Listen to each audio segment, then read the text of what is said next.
Hello friends, आपका अपने YouTube channel Kalda education academy में स्वागत है। आज हम मैथमेटिक्स के बारे में पढ़ेंगे। मैथमेटिक्स में सबसे पहले संख्या पद्धति या नंबर सिस्टम, जो कि मैथमेटिक्स का बेसिक होता है और सभी कंपटीशन एग्जाम में इसके 2 से 3 क्वेश्चन आते हैं और कई एग्जाम में 5 क्वेश्चन भी आ सकते हैं। और खास बात इसकी यह है कि संख्या पद्धति से सभी क्वेश्चन रिलेटेड होते हैं। संख्या पद्धति या नंबर सिस्टम से सभी क्वेश्चन या सभी टॉपिक रिलेटेड होते हैं। जैसे मान लीजिए हमें औसत ज्ञात करना है, तो औसत में अगर प्रश्न आ जाए प्रथम 5 प्राकृत संख्याओं का औसत ज्ञात कीजिए, तो इसमें क्या होता है, प्राकृत संख्या का अगर हमें पता होगा तो हम औसत निकाल सकेंगे, नहीं तो नहीं निकाल सकेंगे। तो सबसे ज्यादा जरूरी क्या है, संख्या पद्धति। संख्या पद्धति है क्या? सबसे पहले संख्याओं की खोज हुई और इन संख्याओं की खोज की जो पद्धति उपयोग में की गई उसी को क्या बोलते हैं, संख्या पद्धति।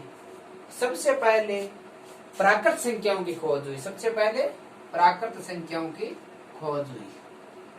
प्राकृत संख्याएं या नेचुरल नंबर। नेचुरल नंबर, प्राकृत संख्या या नेचुरल नंबर। प्राकृत संख्या या नेचुरल नंबर होता है क्या है?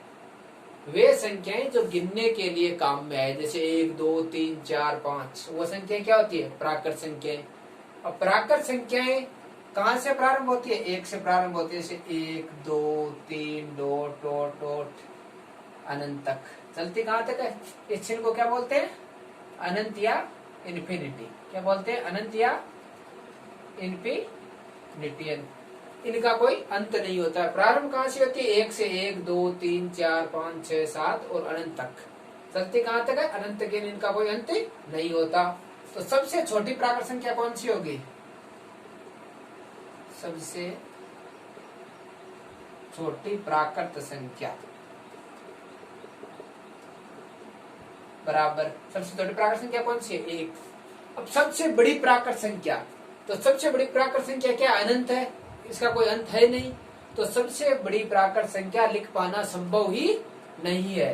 यानी सबसे बड़ी प्राकृत संख्या आप लिख ही नहीं सकते, क्योंकि अंत ही नहीं है संख्याओं का। तो सबसे बड़ी प्राकृत संख्या कहां से लिख पाएंगे? प्राकृत संख्याओं को प्रदर्शित या रिप्रेजेंट किससे करते हैं? तो प्राकृत संख्याओं को प्रदर्शित करते हैं कैपिटल एन से। प्रदर्शित कैपिटल एन से। क्यों? क्योंकि इसको नेचुरल नंबर बोलते हैं। तो एन से, कैपिटल एन से इनको क्या करते हैं, प्रदर्शित। और इनके समुच्चय को क्या लिखते हैं? Capital N. तो प्राकृत संख्याओं को समुच्चय के रूप में, जैसे इसको क्या बोलते हैं, मजला कोष्टक। तो 1 2 3 डॉट डॉट डॉट मजला कोष्टक, ऐसे भी लिख सकते हैं। प्राकृत संख्या समुच्चय को ऐसे भी लिख सकते हैं। एन क्या? प्राकृत संख्या का समुच्चय। और ये क्या होता है, इसमें क्या होता है, समुच्चय में 1 से लगाकर अनंत तक संख्याएं होती है। तो सबसे पहले प्राकृत संख्याओं की खोज हुई। और प्राकृत संख्याओं जैसे 1 2 3 4 5 6 7 8 9 तक तो हम गिन सकते थे। लेकिन जैसे हमको गिनना है 10 या लिखना है 20 या 30 40 100, तो किसकी आवश्यकता होगी? शून्य की। जबकि प्राकृत संख्याओं में तो शून्य था ही नहीं। तो फिर क्या हुआ? फिर एक वैज्ञानिक थे आर्यभट्ट। कौन? आर्यभट्ट। उन्होंने शून्य की खोज की। शून्य या जीरो की खोज किया। जीरो की खोज किसने की? आर्यभट्ट ने।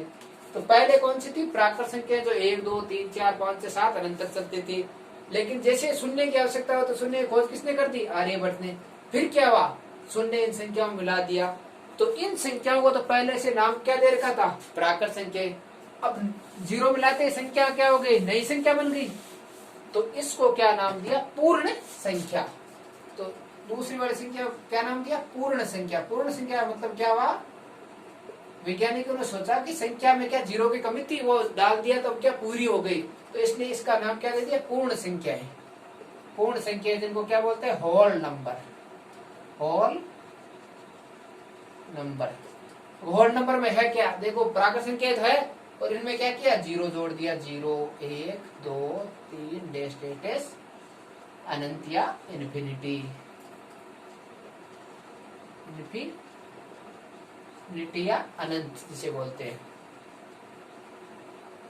अनंत। आगे समझ में? तो 0 से प्रारंभ होकर अनंत तक चल रही है। अब पूर्ण संख्याओं को प्रदर्शित किससे करते हैं? प्रदर्शित किससे करते हैं? होल नंबर बोलते हैं, प्रदर्शित करेंगे W से। सबसे छोटी पूर्ण संख्या कौन सी होगी? सबसे छोटी पूर्ण संख्या बराबर 0। सबसे छोटी प्राकृत संख्या क्या? 1, जबकि सबसे छोटी पूर्ण संख्या क्या? 0। और सबसे बड़ी प्राकृत पूर्ण संख्या अनंत, जिसका कोई अंत है नहीं। सबसे बड़ी पूर्ण संख्या लिखी नहीं सकते। अब पूर्ण संख्या 0, यहाँ पर लिखना 0। और खोज किसने की थी? 0 की खोज आर्यभट्ट ने। हमारे वैज्ञानिक थे भारत के, जिन्होंने खोज की थी 0 की। यहाँ तक आ गया 0। अब पूर्ण संख्याओं तक प्राकृत संख्याओं में क्या कमी थी? 0 की कमी थी। तो 0 मिलाते वैज्ञानिकों ने सोचा ये संख्याएं पूर्ण हो गई। लेकिन फिर क्या हुआ? फिर जैसे व्यापार वाणिज्य में हानि होने लगी या किसी चीज में कमी आने लगी, तो उसको दर्शाने के लिए क्या प्रयोग किया जाए? क्योंकि ये तो पॉजिटिव थे, अब नेगेटिव मान को दर्शाने के लिए क्या किया जाए? तो इन्होंने क्या किया? पूर्ण संख्याओं में ऋणात्मक संख्याएं या नेगेटिव संख्याएं और जोड़ दी। जैसे 1, 2, 3 प्लस के थे तो माइनस के और जोड़ दिए, माइनस के 1, माइनस के 2, -3, -4, -5, माइनस अनंत तक। तो वो संख्याएं कौन सी बनी? पूर्णांक संख्याएं। 3 नंबर कौन सी बनी? पूर्णांक संख्याएं। पूर्णांक संख्याओं क्या बोलते हैं? Integer number. इंटीजर नंबर पूर्णांक संख्याओं क्या बोलते हैं? Integer number. तो इंटीजर नंबर बने कब? जब इनमें पॉजिटिव में क्या जोड़ दिया? पूर्ण संख्याओं में नेगेटिव संख्याएं और जोड़ दी। तो नेगेटिव संख्याओं को कैसे लिखते हैं? माइनस अनंत से dash dash -3, -2, -1, 0, 1, 2, 3, 4, 5 dash dash dash plus के अनंत तक, यानी माइनस अनंत से प्लस अनंत तक। तो पूर्णांक संख्या कौन सी हुई? जो माइनस अनंत से शुरू होकर प्लस के अनंत तक चलती हो, वो संख्या कौन सी होगी? पूर्णांक संख्याएं। अब पूर्णांक संख्याओं का 2 पार्ट कर दिए। जैसे मान यहाँ से यहाँ तक, यानी जो माइनस में थी -1 से लगाकर माइनस अनंत तक क्या लिख दिया इनको? ऋणात्मक पूर्णांक या ऋण पूर्णांक। ऋण पूर्णांक को क्या बोलते हैं? Negative integer. Negative integer. और +1 से प्लस अनंत तक क्या बोल दिया? धन पूर्णांक या धन पूर्णांक या पॉजिटिव इंटीजर।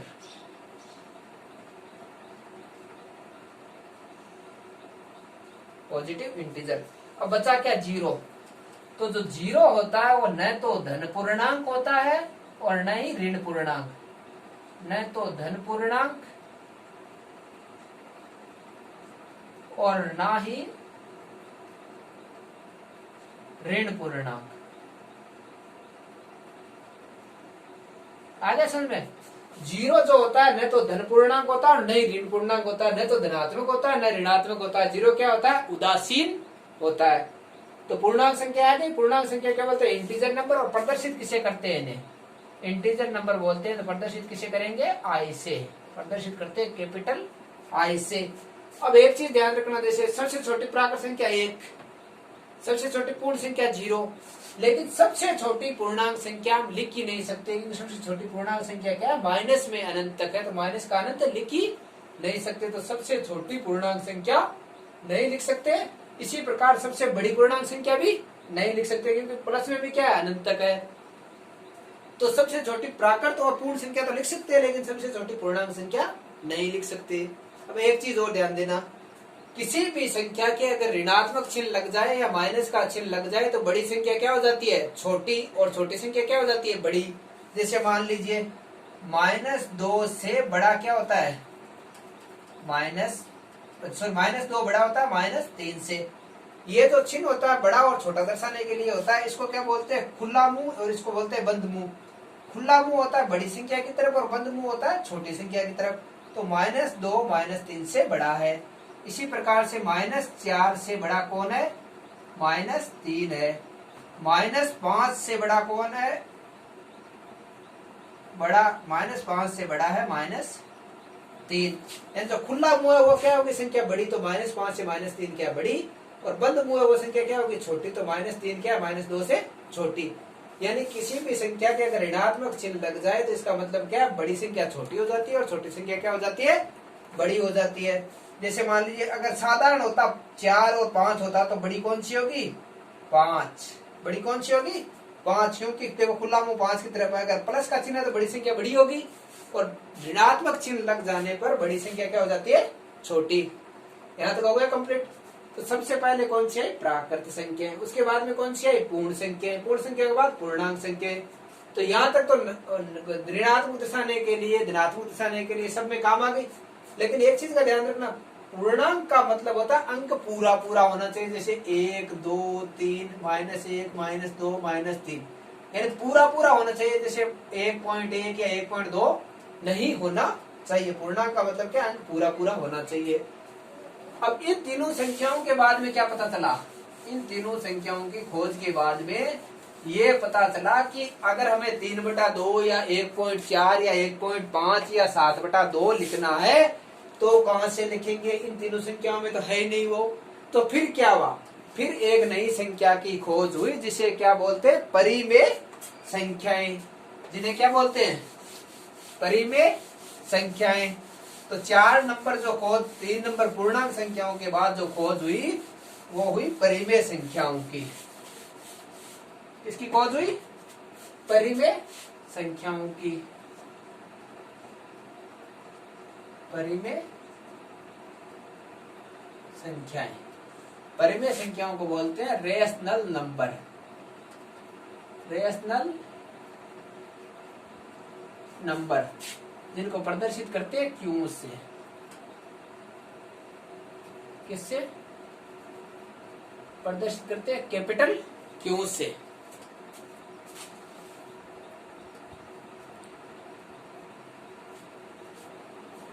परिमेय संख्याओं की शर्त होती है 3। पहली शर्त क्या होती है, इनको P/Q के रूप में लिखा जा सके, P/Q के रूप में लिखा जा सके। दूसरी शर्त क्या होती है, P व Q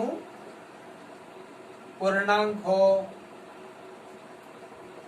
तीसरी शर्त क्या होती है, Q ≠ 0।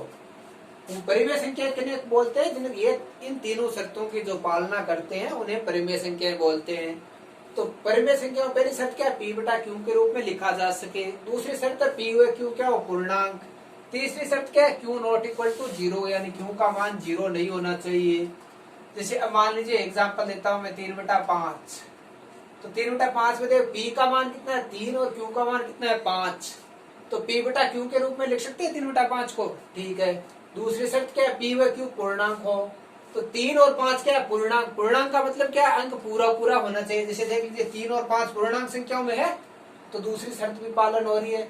तीसरी शर्त क्या है, Q का मान 0 के बराबर नहीं होना चाहिए। तो देखो Q का मान कितना है, इसमें 5 है, 0 के बराबर नहीं है, तो ये क्या हुई, परिमेय संख्या।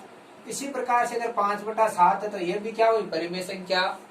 अब मान लीजिए 1, अब 1 परिमेय संख्या है या नहीं, तो देखो 1 को क्या लिख सकते हैं हम, 1 बराबर 1/1 लिख सकते हैं, क्योंकि 1 में 1 का भाग देने पर क्या आएगा, 1 ही आएगा। तो 1 को लिख सकते हैं ना P/Q के रूप में, देखो 1/1 लिख दिया, P/Q के रूप में लिख सकते हैं, पहली शर्त पूरी। दूसरी शर्त क्या है, P व Q पूर्णांक हो, तो 1 और 1 दोनों क्या है, पूर्णांक है। तीसरी शर्त क्या है, Q ≠ 0, यानी Q का मान 0 नहीं होना चाहिए। तो Q का मान 0 नहीं है, 1 है, इसका मतलब 1 भी क्या है, परिमेय संख्या है। 2 भी क्या है, परिमेय है।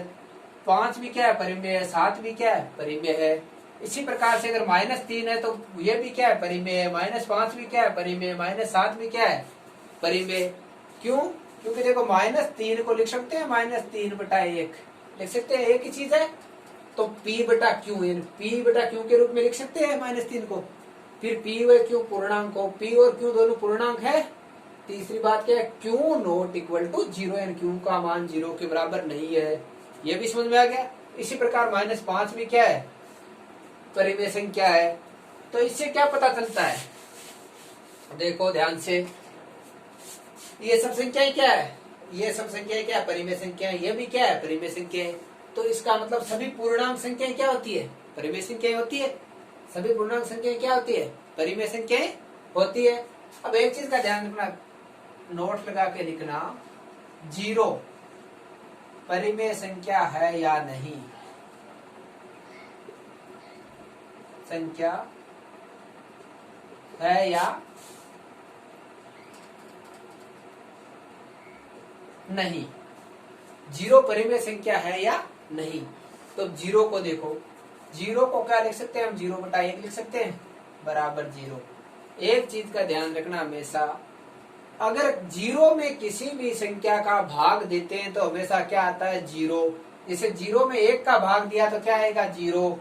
0 में 2 का भाग देंगे तो भी क्या आएगा? 0। 0 में अगर 3 का भाग देते हैं तो भी क्या आएगा? 0। 0 में अगर 540 का भाग देते हैं तो भी क्या आएगा? 0। यानी 0 में किसी भी संख्या का भाग देने पर हमेशा क्या आता है? 0। 0 का किसी संख्या में भाग देने पर हमेशा आता है इन्फिनिटी। जैसे 1 में 0 का भाग देंगे तो भी अनंत, 2 में 0 का भाग देंगे तो भी अनंत, अगर 3 में 0 का भाग देंगे तो भी अनंत, अगर 540 में 0 का भाग देंगे तो भी क्या आएगा? अनंत। तो ये चीज ध्यान रखना, 0 में अगर किसी भी संख्या का भाग देंगे तो हमेशा क्या आएगा? 0। और 0 का किसी संख्या में भाग देते हैं तो हमेशा क्या आएगा? इन्फिनिटी, या परिभाषित होगा ही नहीं, यानी 0 का भाग जाएगा ही नहीं। तो 0 को क्या लिख सकते हैं हम? ये से लिख सकते हैं, 0 को लिख सकते हैं 0/1 बराबर 0। तो अब देखो 0 को देखना परिमेय संख्या है या नहीं। तो 0 को 0/1 लिख सकते हैं। ये देख लो p/q के रूप में लिख सकते हैं 0 को, p और q लिख दिया 0। देखो p बराबर क्या है? 0 और q बराबर क्या है? 1। इसके हिसाब से दूसरी शर्त क्या है? p व q पूर्णांक हो तो p 0 और 1 क्या है? पूर्णांक है दोनों। 0 1 पूर्णांक में और 1 भी क्या है? पूर्णांक में है। तीसरी शर्त क्या है? q ≠ 0, तो q का मान 1 है। देखो 0 के बराबर नहीं है, तो तीसरी शर्त भी क्या हो रही है? पूरी हो रही है। यहाँ पर p का मान तो 0 हो सकता है, लेकिन q का मान 0 नहीं होना चाहिए। q का मान 0 नहीं है, इसका मतलब 0 क्या है? परिमेय संख्या है, इसलिए 0 परिमेय संख्या है। आगे समझ में 0 परिमेय संख्या किस प्रकार है, ये चीज समझ में आ गई यहाँ तक। अब परिमेय संख्याओं के बाद में आती है अपरिमेय संख्याएं। तो अपरिमेय संख्याएं क्या होती है? जो संख्याएं परिमेय नहीं होती है वो क्या होती है? अपरिमेय संख्याएं होती है। अपरिमेय संख्याएं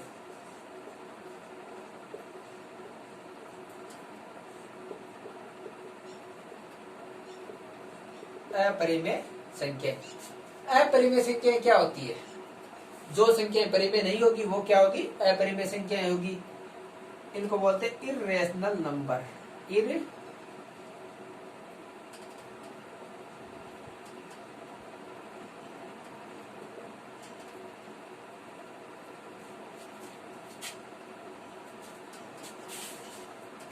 परिमेय संख्याओं क्या बोलते हैं? इर्रेशनल नंबर, RATIONAR, इर्रेशनल, NUMBER, इर्रेशनल नंबर। अपरिमेय संख्या बोलते हैं इर्रेशनल नंबर। तो अपरिमेय संख्या कौन सी होगी? वे संख्याएं जो परिमेय संख्याएं नहीं है,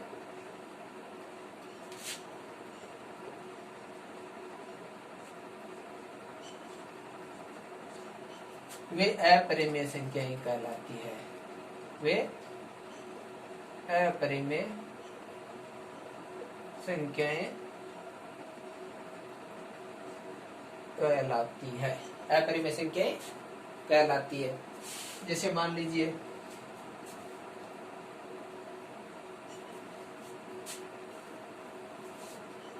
√2 क्या है? अपरिमेय एग्जाम्पल के तौर पे। अब इसको समझना, देखो √2 को क्या लिख सकते हैं? √2 बराबर √2/1 लिख सकते हैं, यानी इसको p/q के रूप में लिख सकते हैं। पहली शर्त तो सही है। दूसरी शर्त क्या है? p व q क्या होने चाहिए? पूर्णांक। p व q दोनों क्या होने चाहिए? पूर्णांक होने चाहिए। तो p व q दोनों पूर्णांक कब होंगे? p व q दोनों पूर्णांक जब होंगे जब इनका मान पूरा पूरा हो तो √2 का मान कितना होता है 1.414, यानी ये √2 पूर्णांक नहीं है। √2 क्या नहीं है, पूर्णांक नहीं है, यानी दूसरी शर्त पूरी नहीं हो रही है, इसका मतलब √2 क्या है, अपरिमेय संख्या। इसी प्रकार से अगर √3 हो, √2 क्या है, अपरिमेय संख्या, √3 को क्या ले सकते हैं हम, √3/1, √3 बराबर क्या ले सकते हैं, √3/1, तो √3 का मान 1.732, यानी ये भी पूर्णांक नहीं है, इसका मतलब √3 भी परिमेय संख्या नहीं है, √5 भी नहीं है, √7 भी नहीं है, ये क्या होती है, अपरिमेय संख्याएं नहीं होती है, सॉरी परिमेय संख्याएं नहीं होती है।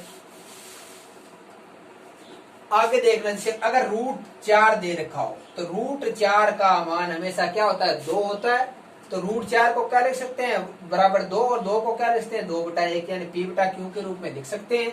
p/q दोनों क्या है, पूर्णांक है, और q नॉट इक्वल टू 0।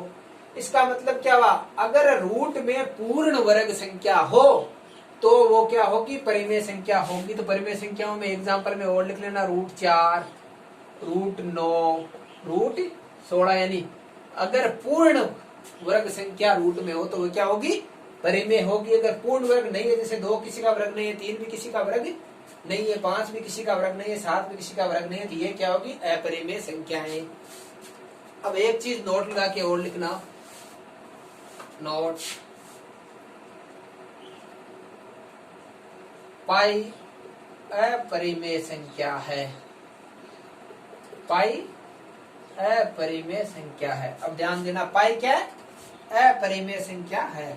अब पाई अपरिमेय संख्या कैसे होगी, जैसे पाई बराबर क्या लिखते हैं, 22/7 या 3.14 या 180 डिग्री, यही मानते हैं पाई का मान। अगर क्षेत्रफल में ले तो 22/7 या 3.14, और ऐसे ले तो 180 डिग्री होता है। तो पाई का मान 22/7 के हिसाब से ले तो p/q सही है, p/q पूर्णांक सही है, q नॉट इक्वल टू 0 सही है, 22/7 के रूप में ले तो क्या है, p परिमेय संख्या है।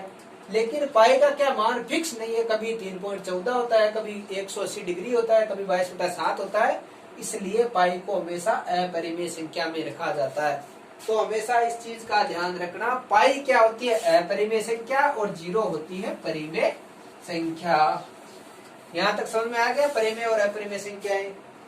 अब परिमेय और अपरिमेय संख्याओं के बाद में अगली संख्या जो आती है वो होती है वास्तविक संख्याएं, वो होती है वास्तविक संख्याएं।